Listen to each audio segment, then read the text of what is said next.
한국 기업들이 하나둘 철수를 한대. 일부 태국 사람들은 아직도 정신 못 차리고 한국 제품을 다 보이콧하고 있거든. 그런데 우리가 한국 없이 정말 살아갈 수 있을까? 이대로 가면 일자리는 물론이고 관광객까지 다 잃게 생겼다고. 태국이라는 나라가 과연 한국 없이 살아가겠다고 주장하지만 걱정이 많이 되는 상황입니다. 여기 본인의 일을 떠나서 자기 나라까지 위태로워질 거라고 하면서 걱정하는 한 여성이 있는데요. 이 여성에게 일어난 사연을 오늘 들려드리려고 합니다. 어떤 일이 일어났는지 알아보겠습니다. 1초만 시간을 내어 좋아요 부탁드립니다. 여러분의 좋아요는 영상 제작에 큰 힘이 되고 있습니다. 감사합니다. 저는 태국과 한국이 서로에게 날을 세우는 날이 올 거라고는 상상도 못했어요. 그런데 지금 2024년이고 우리 두 나라 사이의 긴장이 정말 심각해졌어요. 말 그대로 칼로 베일 정도로 팽팽해요. 처음에는 별거 아닌 문제에서 시작됐어요.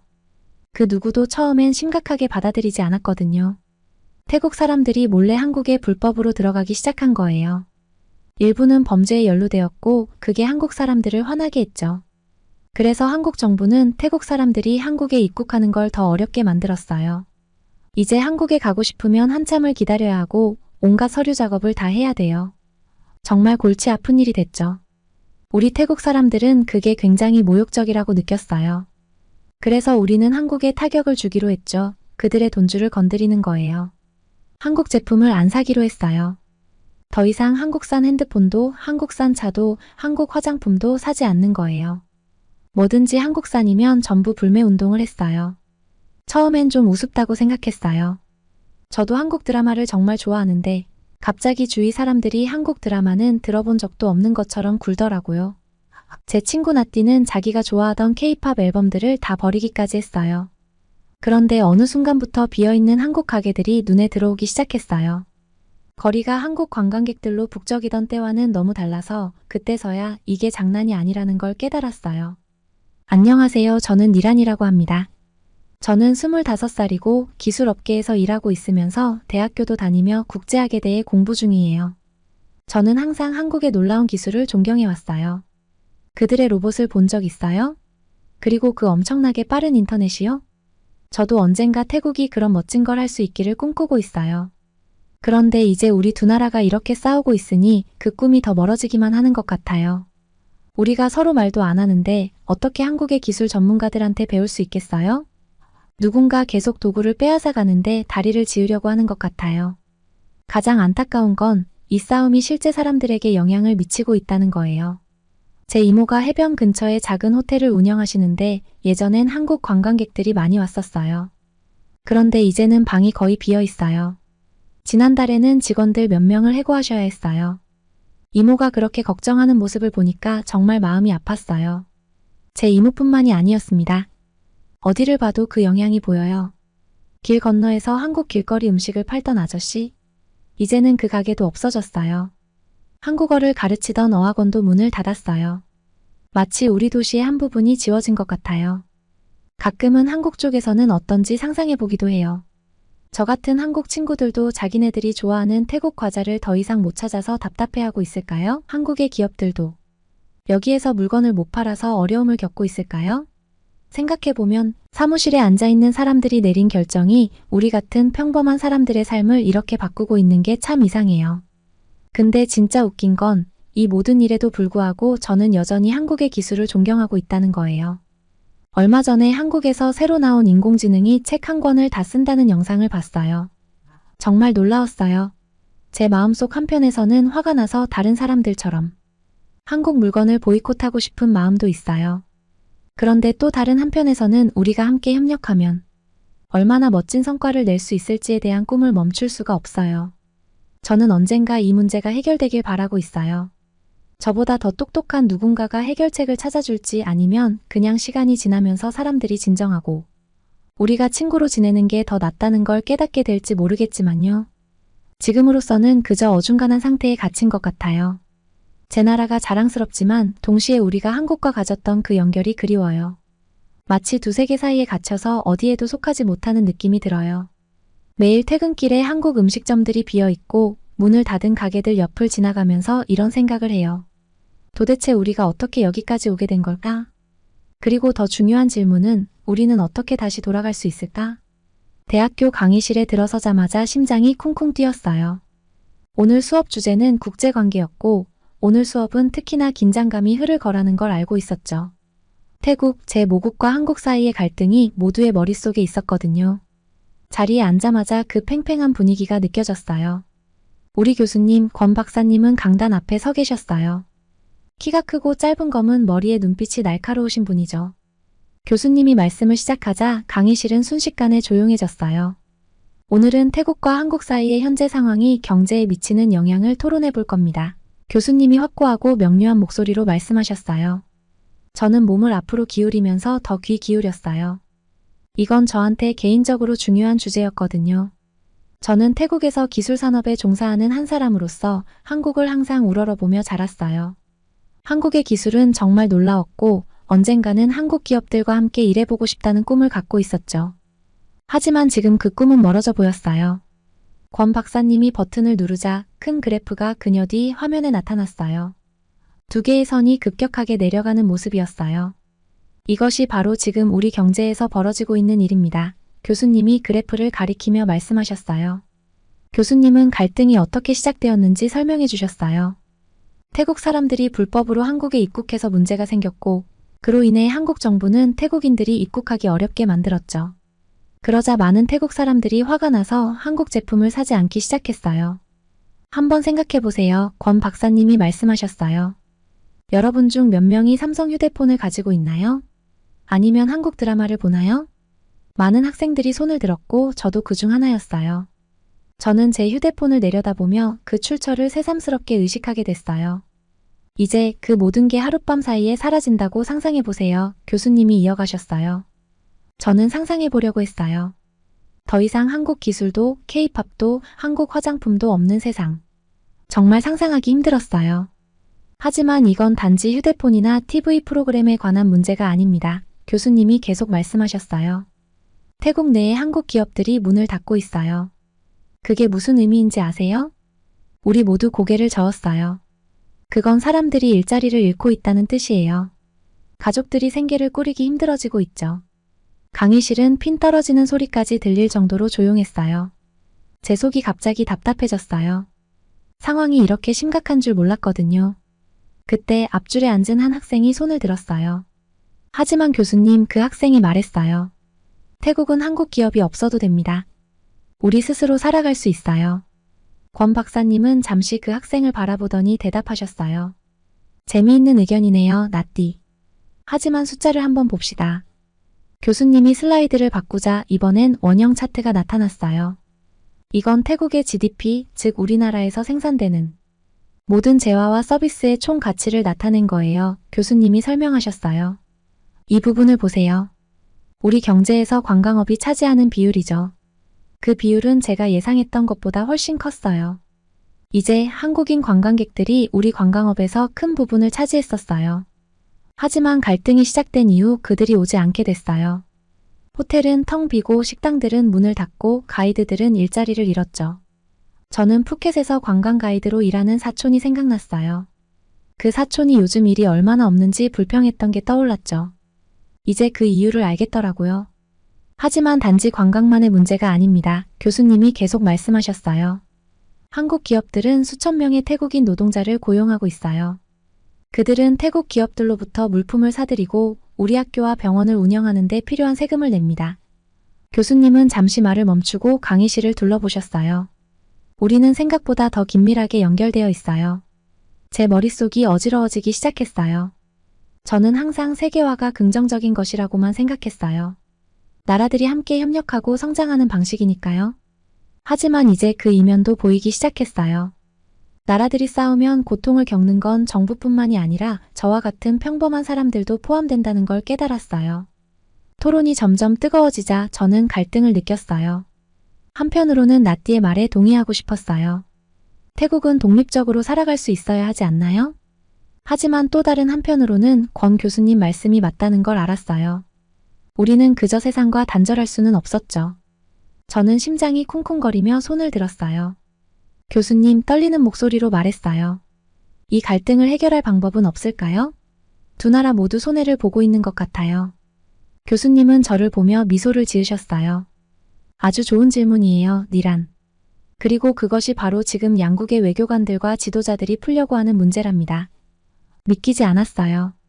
교실 토론이 예상치 못한 방향으로 흘러가면서 제 심장은 쿵쾅거리기 시작했어요.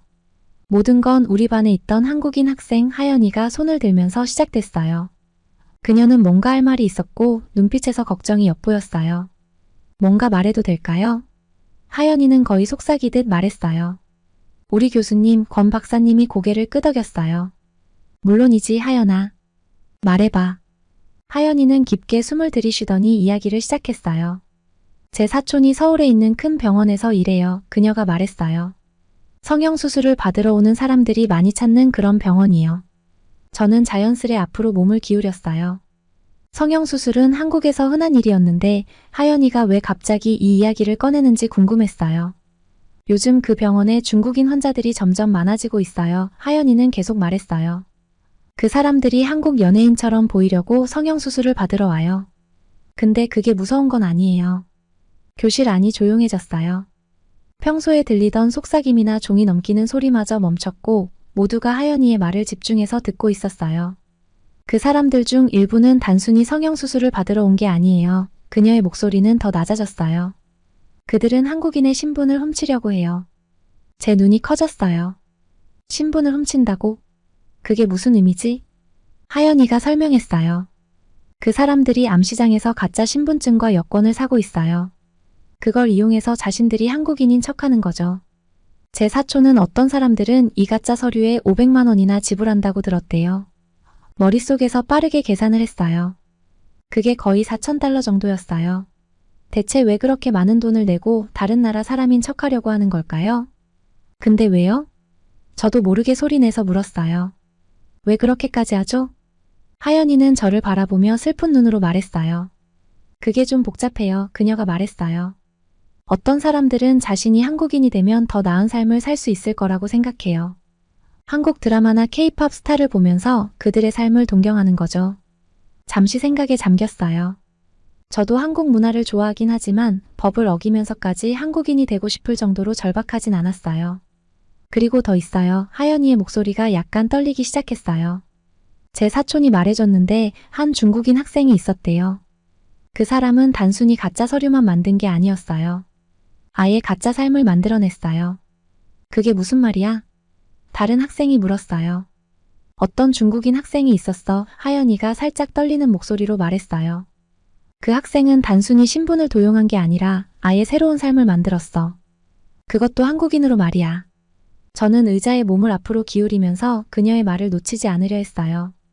교실은 너무 조용해서 바늘 떨어지는 소리까지 들릴 것 같았어요. 하연이는 깊게 숨을 들이마시더니 이야기를 이어갔어요. 그 사람 정말 똑똑했어. 처음엔 한국인 가족의 가짜 사진을 만들었대. 컴퓨터 프로그램을 이용해서 자기 얼굴을 옛날 사진에 넣었어. 그리고 한국에서 자란 것처럼 이야기를 지어냈지. 한국어도 원어민처럼 들리게 연습했어. 심지어 한국어를 너무 잘 배워서 아무도 의심하지 않았어요. 그 사람은 가짜 신분으로 한국 대학교에 들어갔어요. 하연이는 계속 말했어요. 몇 달 동안 아무도 그가 진짜 한국인이 아니란 걸 몰랐어요. 그래서 어떻게 들켰어? 저는 더 이상 호기심을 참지 못하고 물었어요. 하연이의 얼굴은 더 심각해졌어요. 시험에서 부정행위를 하다 걸렸어요. 그녀가 말했어요. 근데 더 이상한 건 그 일이 호주에서 벌어졌다는 거예요. 교실 안에서 혼란스러운 웅성거림이 퍼졌어요. 호주라니? 그게 이 이야기랑 어떻게 연결되는 거지? 그 사람은 교환학생 프로그램으로 호주에 갔었대요. 하연이는 설명했어요. 호주 학교에서 부정행위로 걸리자 그 학교가 그 사람의 한국 대학교에 연락을 했고 그때 모든 게 밝혀진 거죠. 한국 대학에서 이 학생을 호주로 보낸 기록이 없었던 거야. 하연이가 말했어요. 그래서 사람들이 이 사람에 대해 더 깊이 조사하기 시작했지. 결국 그의 신분 전체가 가짜라는 걸 알아냈어. 이건 단순히 대학 문제를 넘어서 국제적인 사건이 되어버렸어. 그 상황을 상상해 보려 했어요. 한 번의 실수로 모든 가짜 삶이 무너져 내리는 순간을 말이에요. 무서우면서도 동시에 안타까운 느낌이 들었어요. 소란이 조금 가라앉자 하연이는 이야기를 계속했어요. 처음엔 그가 진짜 한국 학생인 줄 알았어. 소문이 빠르게 퍼졌고 한국 학생들이 부정행위를 한다는 얘기가 나돌았어. 한국의 이미지가 나빠진 거지. 저는 얼굴을 찡그리며 그게 얼마나 억울할지 생각했어요. 한 사람의 행동이 한 나라의 평판에까지 영향을 미친 거니까요. 시간이 좀 걸렸지만 결국 진실이 밝혀졌어. 하연이가 말했어요. 그 사람이 사실은 한국인이 아니라 중국인이었다는 걸 알아낸 거지. 하지만 그때는 이미 피해가 컸어. 사람들은 화가 났고 혼란스러웠지. 이 일 때문에 중국, 한국, 그리고 호주 사이에도 문제가 생겼어. 저는 고개를 저으며 믿을 수 없다는 표정을 지었어요. 한 사람의 거짓말이 이렇게 큰 문제를 일으킬 수 있다니. 제일 무서운 건 하연이는 이제 거의 속삭이듯 말했어요. 이게 한 사람의 이야기가 아니라는 거예요. 이런 일을 하는 사람들이 여러 그룹이 있고 돈만 있으면 누구나 가짜 한국 신분을 살 수 있대요. 교실은 다시 침묵에 잠겼어요. 모두가 충격에 빠진 얼굴이었어요. 이제 이건 단순한 성형수술이나 K-팝 스타를 닮고 싶다는 얘기가 아니었어요. 훨씬 심각한 문제였어요. 근데 진짜 한국인들은 어떻게 되는 거야? 누군가 물었어요. 그들의 신분이 도용당하면? 하연이는 고개를 저었어요. 문제가 많이 생기고 있어요. 그녀가 말했어요. 아무 잘못도 없는 사람들이 자신이 하지 않은 일로 공경에 처하는 경우도 있고요. 심지어 이제는 진짜 한국인들조차 추가 신분증을 요구받고 있어요. 누군가 제 신분을 훔쳐간다면 어떨까 생각해봤어요. 마치 누군가가 저를 지우고 제 자리를 차지하려는 것 같은 기분이 들 것 같았어요. 상상만 해도 속이 울렁거렸어요. 그리고 이건 한국에서만 벌어지는 일이 아니래요. 하연이는 덧붙였어요. 제 사촌 말로는 다른 나라에서도 비슷한 일이 벌어지고 있다고 들었어요. 하연이의 이야기가 끝나자 교실 안은 다시 수많은 이야기로 가득 찼어요. 모두가 질문하고 의견을 나누고 걱정하기 시작했어요. 하지만 저는 그저 가만히 앉아서 이 모든 걸 받아들이려고 애쓰고 있었어요. 이제 더 이상 이건 단순히 한국과 태국의 이야기가 아니었어요. 가짜 신분증이나 성형수술의 문제가 아니었죠. 이건 그보다 훨씬 큰 문제였어요. 우리가 누구인지, 그리고 어떤 사람들은 다른 사람이 되기 위해 얼마나 멀리까지 갈 수 있는지에 대한 이야기였어요. 주위를 둘러보니 제 반 친구들도 모두 깊은 생각에 잠겨 있는 게 보였어요. 이 이야기는 우리에게 뭔가 변화를 주었어요. 세상이 더 작게 느껴지면서도 동시에 훨씬 더 복잡하게 보였어요. 이제 다시는 신분이라는 개념을 예전처럼 보지 못할 거라는 걸 직감했어요. 그리고 이건 그저 시작일 뿐이라는 느낌이 들었어요. 믿기지가 않았어요. 하연이가 하는 이야기는 마치 영화 속 한 장면 같았지만 이건 현실이었거든요. 그녀가 말을 이어갈 때마다 제 심장은 점점 더 빠르게 뛰기 시작했어요. 얼마나 많은 시간과 노력이 들었을까 상상해봤어요. 아마 몇 달, 아니 몇 년의 계획과 연습이 필요했을 거예요. 생각만 해도 무서웠어요. 근데 그게 다가 아니야. 하연이가 말했어요. 어떻게 했는지 모르겠는데 가짜 서류들도 구했어. 출생증명서, 학교 기록 다 준비됐지. 그 서류들이 너무 진짜 같아서 결국 한국의 한명문 대학에 입학까지 했어. 교실 여기저기서 놀라는 소리가 들렸어요. 저도 등골이 오싹해졌어요. 어떻게 그런 식으로 한국 대학에 들어갈 수 있었을까? 하연이는 우리 표정을 보며 고개를 끄덕였어요. 나도 믿기 힘들었어. 근데 더 충격적인 건 이 사람은 몇 달 동안 그 가짜 한국인으로 살았다는 거야. 아무도 의심하지 않았어. 친구도 사귀고 동아리 활동도 하고 심지어는 연애까지 했대. 전부 가짜 신분으로 말이야. 저는 그가 느꼈을 스트레스가 얼마나 컸을지 생각해 봤어요. 언제 발각될지 몰라서 매일 불안했을 텐데 왜 그런 위험을 감수했을까?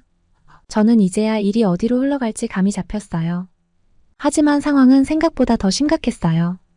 교실 안은 수많은 속삭임과 놀람의 목소리로 가득 찼어요. 제 머리는 빙글빙글 도는 것 같았어요. 이게 이렇게 큰 사건일 줄은 상상도 못했거든요. 하지만 하연이의 다음 말이 저를 소름 끼치게 했어요. 더 무서운 건 이게 단지 그 사람 혼자 한 일이 아니라는 거야. 그녀가 말했어요. 경찰이 알아낸 건 이런 짓을 하는 사람들이 무리로 활동하고 있다는 거였어. 가짜 한국인 신분을 암시장에서 팔고 있대. 그리고 이건 한국만의 문제가 아니야. 다른 나라들까지 퍼지고 있어. 주위를 둘러봤어요. 모두들 저와 같은 충격을 받은 얼굴이었어요.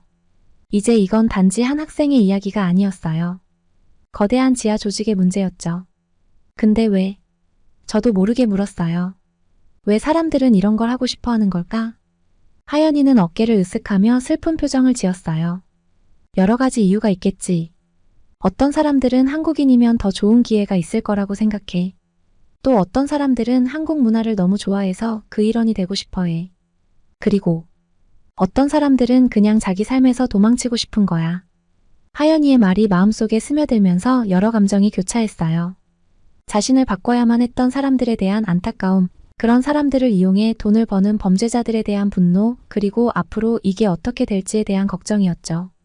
이건 단지 가짜 신분증이나 대학 스캔들에 관한 이야기가 아니었어요.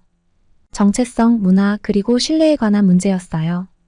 우리가 사람들의 말조차 믿을 수 없다면 나라 간의 관계를 어떻게 구축할 수 있을까요? 수업이 끝날 때까지 저는 계속 더 큰 그림을 생각하게 됐어요. 이건 더 이상 단지 태국과 한국의 문제가 아니었어요. 서로 보이지 않는 곳에서 나라들이 얼마나 의존하고 있는지 깨닫게 됐죠. 그리고 이런 세상에서 정말 독립적으로 살아갈 수 있는 나라가 있을까 하는 생각이 들었어요. 수업이 끝나고 강의실을 나서면서 저는 압도되면서도 동시에 영감을 받았어요. 앞으로의 길이 험난하겠지만 두 나라 간의 간극을 좁힐 방법을 찾고 싶다는 결심이 더 강해졌어요. 어쩌면 기술이 그 해결책의 일부가 될 수 있겠다는 생각이 들었고 그 과정에서 제가 중요한 역할을 할 수 있기를 바랐어요. 수업이 끝나고 사람들이 하나둘씩 떠나기 시작했지만 저는 자리에 앉아 계속 생각에 잠겼어요. 세상이 갑자기 너무 복잡해 보였고 오늘 이후로 저는 많은 것들을 다르게 보게 될 거라는 걸 느꼈어요. 하연이가 수업 시간에 한 말이 계속 머릿속을 맴돌았어요. 한국인 신분을 도용하는 사람들에 대한 이야기들이 자꾸 떠올랐죠. 마치 영화 속 이야기 같았지만 이건 현실이었어요. 대학교 건물에서 나오면서 따뜻한 태국 햇살이 얼굴에 닿았는데 거의 느끼지 못했어요. 생각에 빠져 있었거든요. 큰 나무 밑에 있는 벤치를 찾아서 앉았어요. 배낭이 무겁게 느껴졌어요. 마치 마음처럼요. 물병을 꺼내서 한참 마셨어요. 들은 이야기를 이해하려고 노력하면서요. 저는 원래부터 한국을 정말 좋아했어요. 한국의 기술, 음악, 문화 모든 게 멋지고 발전된 것처럼 보였거든요. 언젠가 한국의 기술 회사들과 함께 일하는 게 제 큰 꿈이었어요. 그게 태국의 기술 산업을 더 발전시키는 데 도움이 될 거라고 생각했죠. 하지만 하연이의 이야기를 들은 후로는 확신이 안 섰어요. 이제는 그저 비즈니스나 기술의 문제가 아니었거든요. 사람들의 삶, 그들의 정체성에 관한 문제였어요. 그 중국인 학생이 생각나더라고요. 한국인 신분을 완전히 만들어낸 그 학생 말이에요. 그는 얼마나 외롭고 두려웠길래 그런 극단적인 선택을 했을까요? 휴대폰을 꺼내서 배경화면을 봤어요. 서울 야경 사진이었는데 불빛이 가득하고 아름다웠죠. 목표를 상기시키기 위해서 배경화면으로 설정해 둔 거였어요. 그런데 이제 그걸 보니 좀 이상했어요. 불편한 기분이 들었어요. SNS 앱들을 열고 스크롤을 하기 시작했어요. 어디를 봐도 한국 연예인들, 한국 음식, 한국 패션에 대한 게시물들 뿐이었어요.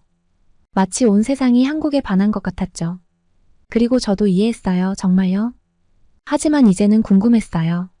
하연이가 말한 그 사람들처럼 과연 얼마나 많은 팬들이 그 극단적인 행동까지 할까? 그때 엄마한테서 문자가 왔어요. 집에 오는 길에 망고 좀 사와. 그 메시지를 보고 미소가 지어졌어요. 망고라니. 너무나도 단순하고 너무나도 태국스러운 거였죠. 문득 언제 마지막으로 망고를 먹었는지 기억이 안 났어요. 한국어를 배우고 한국 트렌드를 따라가느라 바빠서 제 문화에서 온 것들은 소홀히 하고 있었던 것 같았어요. 망고를 사러 과일 시장으로 걸어가면서 평소에 신경 쓰지 않았던 것들이 눈에 들어왔어요. 길거리 음식이 요리되는 냄새, 툭툭 소리, 그리고 동네 구석구석에 있는 화려한 영혼의 집들이요. 전부 다 태국스러웠어요. 그리고 참 아름답다는 생각이 들었죠. 시장에 도착해서 잘 익은 망고를 골랐어요. 친절한 미소를 띤 나이 지긋한 아주머니가 태국어로 저랑 대화를 나눴어요. 날씨 이야기, 올해 망고가 얼마나 맛있는지에 대해서요. 그냥 평범한 대화였는데 그게 저를 기분 좋게 만들었어요. 뭔가 연결된 느낌이었어요. 집으로 걸어가면서 손에 든 망고들을 보며 다시 제 꿈을 생각해봤어요. 여전히 기술 분야에서 일하고 싶었고 큰 일을 하고 싶었어요. 하지만 굳이 한국을 따라 할 필요는 없다는 생각이 들었어요. 한국에서 제가 존경하는 것들을 받아들이면서도 태국의 장점과 조화롭게 섞을 수 있는 방법이 있을지도 모른다는 생각이요. 요즘 태국과 한국 사이에 일어나는 문제들이 떠올랐어요. 불매운동, 화난 사람들, 문을 닫는 사업들. 전부 다 너무 의미 없어 보였어요. 서로 더 잘 이해하려고 노력하기만 하면 배울 게 얼마나 많을 텐데요. 집에 도착해서 망고 하나를 잘라서 먹었어요. 달콤한 맛이 어릴 적 여름날들이 떠오르게 했어요. 이게 바로 제 고향이자 제 문화 그리고 제 기억이었어요. 이게 바로 제 정체성이었고 지킬 가치가 있는 거였어요. 그리고 자랑스러워할 가치도 있었죠. 노트북을 열고 태국의 기술 회사들을 검색하기 시작했어요. 제가 한 번도 들어보지 못한 정말 멋진 일들을 하는 회사들이 많더라고요. 다시 설레기 시작했어요. 그런데 이번에는 좀 다른 느낌이었어요. 이 회사들을 어떻게 성장시킬 수 있을지, 어떻게 하면 세계적인 수준이면서도 태국만의 독특한 무언가를 만들어낼 수 있을지 생각하기 시작했어요. 그날 밤 자기 전에 핸드폰 배경화면을 바꿨어요. 서울 야경 대신 방콕의 야경 사진으로요. 한국이나 그동안 배운 것들을 거부하는 게 아니었어요. 균형을 찾는 것이었죠. 제 자신을 자랑스러워하면서도 다른 나라로부터 배우는 것 말이에요. 잠이 들기 전 저는 새로운 여정을 시작하는 기분이었어요. 진짜 제가 누구인지, 제가 무엇을 할 수 있는지 알아가는 여정이요. 그리고 있잖아요. 그 여정이 어디로 저를 데려갈지 기대가 됐어요. 그 강렬한 수업 토론 이후 며칠 동안 제 머리는 온통 배운 것들로 가득했어요. 누군가가 제 눈을 새로운 세상으로 열어준 것 같았고 그 세상이 마음에 드는지 아닌지조차 확신할 수 없었어요. 매일 아침 눈을 뜨면 제일 먼저 뉴스를 확인했어요. 태국과 한국 간의 갈등은 여전히 제 휴대폰 화면에 떠 있었죠. 그런데 이제는 그 갈등을 다르게 보게 됐어요. 더 이상 돈이나 정치의 문제가 아니었어요. 이제는 사람들, 문화, 그리고 정체성에 대한 문제였죠. 방콕의 분주한 거리를 걷다가 가게들과 식당들을 둘러봤던 게 기억나요. 예전에는 한국 가게들을 보면서 우리가 한국과 이렇게 연결되어 있구나 라고 생각했는데 이제는 그 가게들 중 얼마나 많은 곳이 보이콧 때문에 힘들어하고 있을까 궁금해졌어요. 그로 인해 몇 명이나 일자리를 잃고 있을지 생각만 해도 속이 울렁거렸어요. 어느 날 길을 잃은 관광객 무리를 봤어요. 지도 하나를 들고 여기저기 방향을 가리키고 있었죠. 평소 같으면 그냥 지나쳤을 텐데 이번엔 멈춰서 도와주기로 했어요. 그들은 중국에서 온 사람들이었고 유명한 사원을 찾고 있었어요. 길을 알려주면서 문득 생각이 들었어요. 이들 중에도 하연이 이야기 속 사람들처럼 다른 누군가가 되고 싶어하는 이들이 있을까? 그 생각을 안고 제가 늘 가던 단골 커피숍으로 갔어요. 그곳은 한국계 태국인 가족이 운영하는 곳이었죠. 가게에 들어섰을 때 평소보다 손님이 적다는 게 느껴졌어요. 주인인 박 사모님은 제 단골 메뉴를 준비하면서도 얼굴에 근심이 가득했어요. 장사는 잘 되세요? 라고 물었지만 대답은 이미 예상할 수 있었어요. 그녀는 한숨을 쉬며 피곤한 눈빛으로 말했어요. 별로야, 니란. 사람들이 더 이상 우리 가게에서 사려고 하지 않아. 우리가 충분히 태국인 같지 않다고들 하더라고. 그 말이 제게 크게 와닿았어요. 갈등의 진짜 영향이 바로 여기 제 동네에서 나타난 거였죠. 박 사모님과 그녀의 가족은 수십 년 동안 이곳에서 살아왔어요. 그들도 다른 누구보다 태국의 일원이었는데 이제는 먼 나라에서 벌어지는 일 때문에 외면받고 있었어요. 커피숍을 나올 때 마음이 복잡하고 화가 났어요.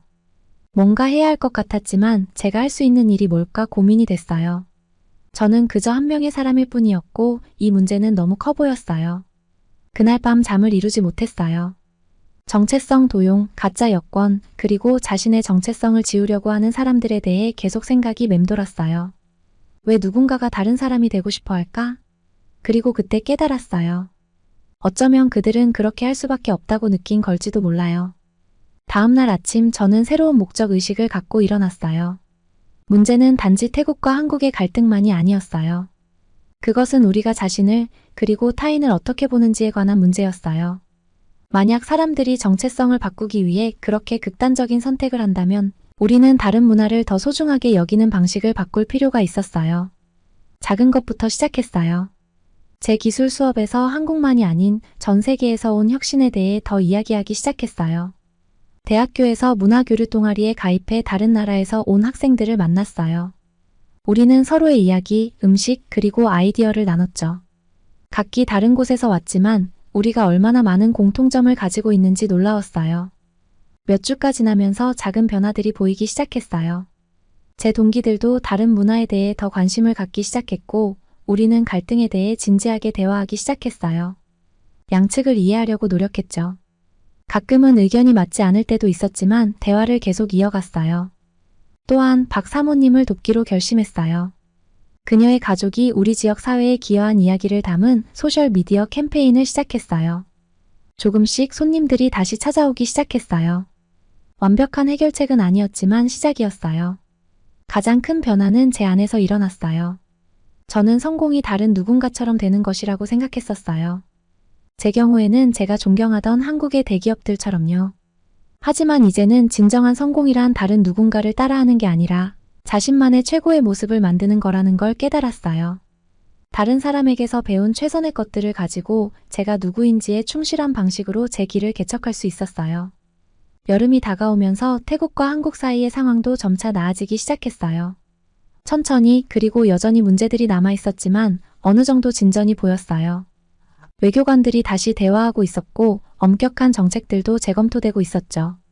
돌이켜보면 이번 경험이 제게 중요한 교훈을 줬다는 걸 깨달았어요. 세상은 제가 상상하지 못한 방식으로 복잡하고 서로 연결되어 있었어요. 그렇다고 우리가 그 속에서 자신을 잃어야 하는 건 아니었어요. 대신 우리는 서로에게서 배울 수 있고 차이를 존중하면서 더 나은 세상을 함께 만들어 갈 수 있었어요. 태국, 한국, 그리고 저 자신에게 앞으로 어떤 일이 일어날지는 모르겠어요. 하지만 확실한 건 이제 저는 정직과 공감, 그리고 배울 준비가 되어 있다는 거예요. 어쩌면 그것이 진정한 변화를 위한 첫걸음일지도 모르겠어요.